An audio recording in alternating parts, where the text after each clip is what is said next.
In the final years of World War II, as Germany's military fortunes collapsed and the Allies closed in from all directions, Adolf Hitler clung to a single hope that he believed could change everything: the creation of secret Wunderwaffe, or miracle weapons.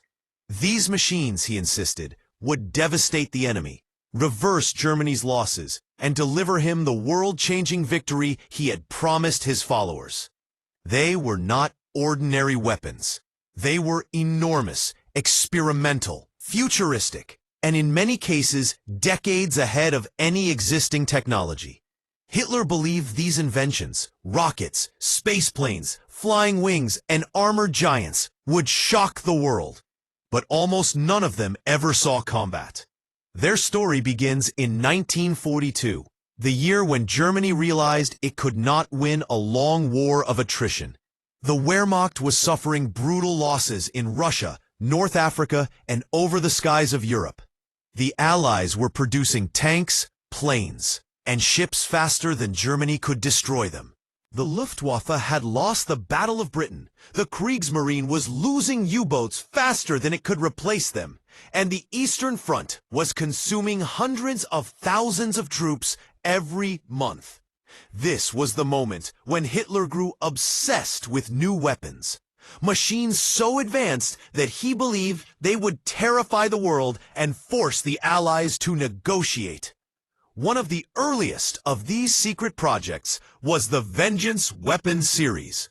The V-1 flying bomb and the V-2 ballistic missile were deployed, but beyond these lay a far more ambitious creation, the V-3 London gun, an enormous underground cannon designed to fire hundreds of shells a day, nearly 165 kilometers away. Hitler imagined London being hit relentlessly by giant projectiles, destroying British morale. Construction began at Mimoyex, France, where workers carved massive tunnels into the chalk hills. But Allied intelligence discovered the plan, and American bombers obliterated the site with special bunker-penetrating rockets. The V-3 never fired a shot at London.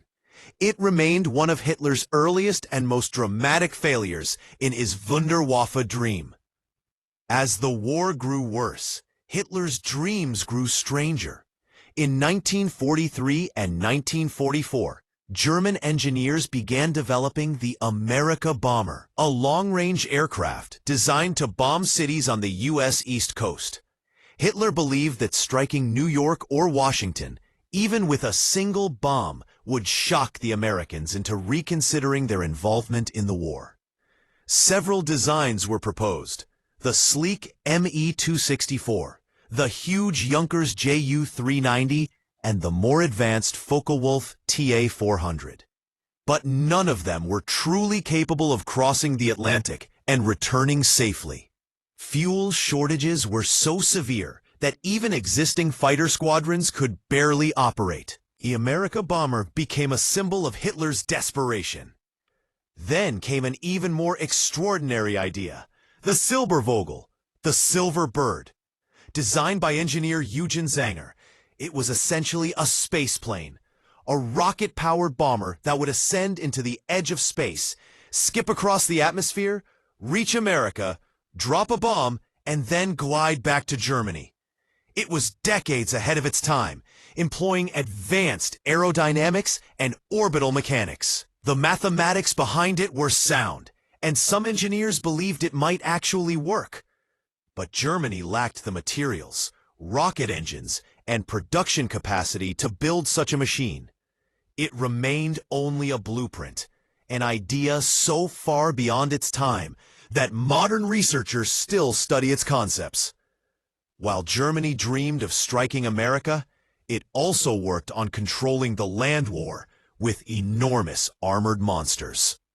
Hitler approved the design for the land cruiser P.1000 Ratte, a 1,000-ton super tank equipped with two giant naval guns normally found on battleships. It was so large that it would have been bigger than many buildings, impossible to transport, and an easy target for Allied aircraft. Engineers warned that it was absurd, but Hitler loved it. The Ratte was officially authorized and early preparations began. But Minister of Armaments Albert Speer quietly canceled the project before it became a catastrophic waste of steel and fuel. Hitler then approved an even bigger project, the P-1500 Monster, armed with the gigantic 800mm Gustav railway gun. But like so many of his late-war dreams, it never left the drawing board. Even as Hitler pushed for massive tanks and colossal artillery pieces, German aeronautical engineers were designing machines that were far more dangerous and far more realistic. One of the most advanced was the Horten Ho 229, a jet-powered flying wing that looked like something from the future. Its sleek shape reduced radar detection, making it the first true stealth aircraft in history. It had impressive speed, long range, and a revolutionary design. If produced in large numbers, it could have posed a serious threat to Allied bombers.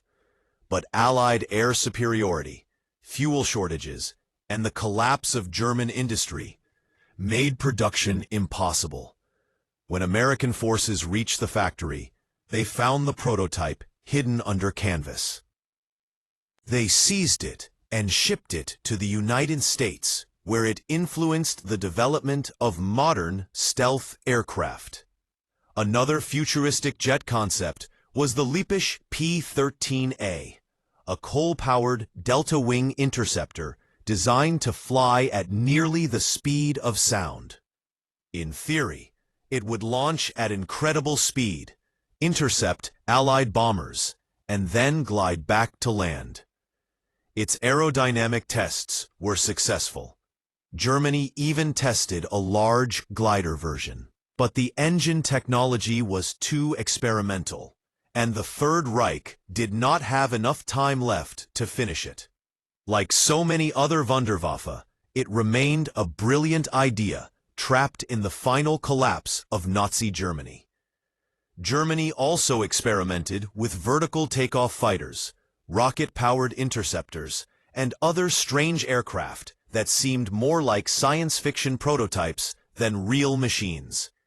Some, like the Backum Natter, were actually built and tested. The Natter was a rocket interceptor that launched vertically, fired unguided rockets at bomber formations, and then the pilot would parachute out. It was an incredibly dangerous concept, and although one manned test was conducted, the project came far too late to matter. The ground war also produced bizarre innovations. Anti-aircraft wind cannons, sound cannons, and even heat rays were proposed by engineers who were desperate to stop Allied bombers. These projects bordered on fantasy. One design, the Sun Gun, involved placing a giant reflector in orbit to focus solar rays onto enemy cities. Hitler entertained these ideas, signaling how far detached from reality he had become during the late war period. Meanwhile, beneath the secrecy of the Reich's chemical and biological laboratories, Germany was producing some of the deadliest nerve agents ever created. Substances like tabun and sarin were stockpiled in large quantities. These weapons were far more deadly than anything possessed by the Allies at the time, yet Hitler refused to deploy them, not out of compassion, but out of fear. He believed, mistakenly, that the Allies had similar chemical stockpiles and would launch devastating retaliation. His high command warned him that using nerve agents would lead to the immediate destruction of Germany's cities. So the Germans kept these terrifying weapons locked away. The atomic question was even more troubling. Rumors spread during the war that Germany was developing an atomic bomb. Allied intelligence feared the worst. Sabotage operations were launched in Norway to destroy heavy water facilities essential for nuclear research. But in reality, Germany's atomic program was chaotic, divided, and underfunded.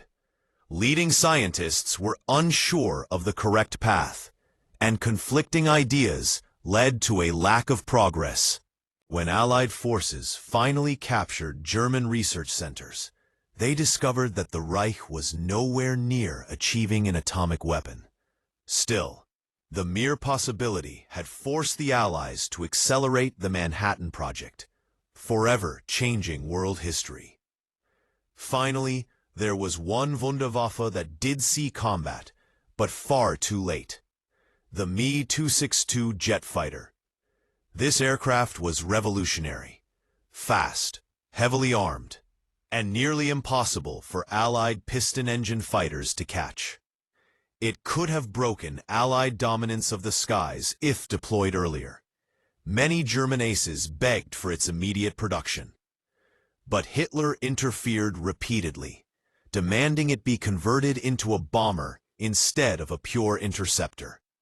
This delayed production by nearly a year. When the Me-262 finally entered service, Germany lacked trained pilots, spare parts, and most importantly, fuel. Allied fighters learned to target them during takeoff and landing, making their advantages meaningless. A potentially war-changing weapon was wasted. As Allied bombing intensified, Germany's ability to produce tanks, planes, and even basic ammunition collapsed. Factories were destroyed, railways shattered, and fuel reserves evaporated. Even the most advanced weapons in the world were useless without the resources to build and deploy them. Engineers continued to design extraordinary machines, but they were building them in a nation that was already falling apart. Period. By 1945, Hitler's obsession with miracle weapons had reached its peak. In propaganda films, he promised that secret superweapons would soon appear and destroy the Allies. He claimed that new jets, rockets, and armored giants were about to roll out of hidden factories and turn the war around. German civilians and soldiers alike clung to these promises, desperate for hope. Many believed that a turning point was coming. But in truth, Germany no longer had the factories, the skilled workers, or the natural resources to build these inventions on any meaningful scale. The promised miracle weapons were illusions, dreams Hitler sold to a nation collapsing under the weight of defeat. Yet even as the Reich died, German engineers continued working underground. In bunkers and mountain facilities, blueprints were drawn for nuclear-powered aircraft, ramjet interceptors, ballistic missiles, advanced submarines, and stealth bombers. The Allies knew time was short. American and Soviet forces raced to capture these secrets. They scoured laboratories, factories, and research centers, gathering documents, prototypes, and scientists. Operation Paperclip brought engineers like Werner von Braun to the United States, where their knowledge laid the foundation for the rockets that sent humanity to the moon. The Soviets captured others, boosting their own missile and jet programs. In this way, Hitler's unused weapons shaped the technological future of the world, even though they never changed the outcome of the war. The most haunting of Hitler's final weapons was not mechanical, but human. In the last desperate months, he ordered the mobilization of the Volkssturm, a people's militia made up of old men, young boys, and anyone who could hold a rifle. Many were armed with crude weapons, outdated guns, or simple Panzerfausts. They were told to believe that miracle weapons were coming, that jets, rockets, and gigantic tanks would soon appear and save them.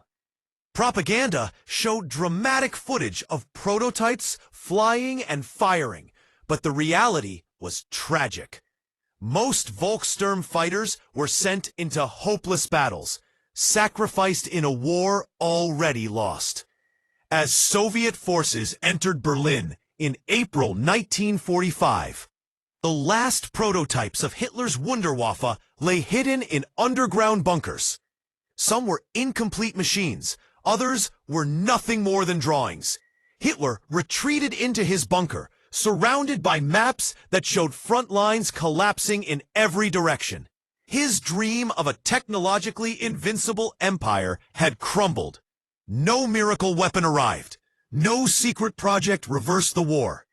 The Wunderwaffe were too late, too few, too expensive, and too impractical to matter. After the war, many of these designs were studied extensively. Some concepts influenced Cold War aviation, missile development, and stealth technology. The Horten flying wing inspired future designs like the B-2 Spirit. Zenger's Silverbird spaceplane influenced space shuttle ideas. Jet engines, ramjets, and guided missile technology all advanced because of research done in wartime Germany. In a strange way, Hitler's obsession with futuristic weapons unintentionally accelerated global technology. But it did not save his regime. The question historians continue to debate is whether any of these weapons could have changed the outcome of the war if deployed earlier. Some argue that if the Me-262 had entered combat in 1943, Germany might have held air superiority longer.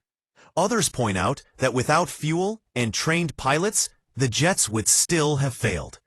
The Horten flying wing had stealth advantages, but Germany lacked the industrial capacity to mass produce it. Super tanks like the Rade would have been easy targets for Allied bombers. The atomic program was too fragmented to succeed. And even the most advanced weapons could not overcome Germany's collapsing economy, poor strategic leadership, and overwhelming Allied power. In the end, Hitler's secret weapons became symbols of a regime in denial. Brilliant engineering trapped inside a failing empire. They represent what happens when imagination is twisted by obsession, when science is used for destruction instead of progress, and when a dictatorship gambles its future on impossible dreams. Most of these weapons never fired a shot in anger. They never took to the skies, never rolled across battlefields, never changed the course of history. They remained in blueprints, hidden bunkers, and lost prototypes. Today, their story is a reminder that technology alone cannot win a war. Strategy, resources, leadership, and morality matter far more. Hitler believed that one miracle weapon could save him, but no machine, no matter how advanced, could save a regime built on brutality, arrogance, and delusion. The secret weapons of Nazi Germany were extraordinary, some brilliant, some insane, all fascinating. But in the final calculation, they were powerless. They existed only as shadows of what might have been, and the world is fortunate that they remained unused, locked away in history's darkest corners, forever remembered as the weapons Hitler never unleashed.